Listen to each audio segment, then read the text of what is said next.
dont le nom que j'ai oublié ne me disait rien.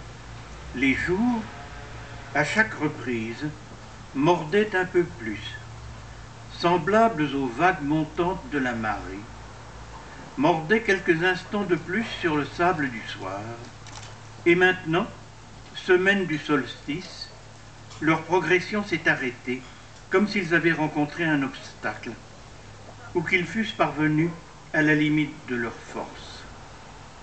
En vain essaie-t-il de briser l'immémoriale interdiction qui protège, dans nos latitudes, même en plein été, le cœur de la nuit. Et dans cet effort, ils vont se lasser, ils vont s'amoindrir, leur souffle va s'écourter, ils vont se replier comme une armée qui s'épuise et qui cherche à se resserrer. Semblables aux vagues de la marée descendante, à chaque reprise, ils laisseront un peu plus d'obscurité intacte.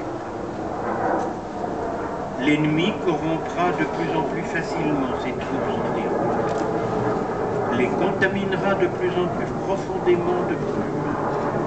De plus en plus de tais recouvriront l'œil de leurs yeux, ce bleu lointain qui s'était rapproché.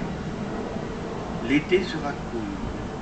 Quand je partirai en fin septembre, quand je m'arracherai enfin à Bledstone, à cette Circé et à ces sombres sortilèges, quand enfin j'aurai possibilité, délivrée, de retrouver ma forme humaine, de laver mes yeux, les jours n'auront déjà plus que cette pauvre clarté déchirante,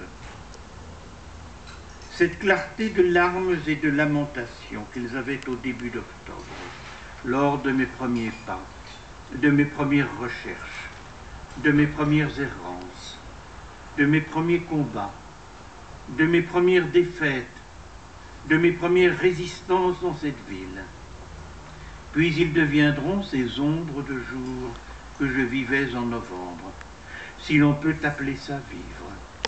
Et ils continueront à pourrir, à se liquéfier comme des cadavres, à se recouvrir comme des fantômes de multiples linceuls de plus en plus trempés de boue, à s'enfoncer comme des noyés parmi les algues charbonneuses et les bancs de vases, comme ils ont continué jusqu'à Noël.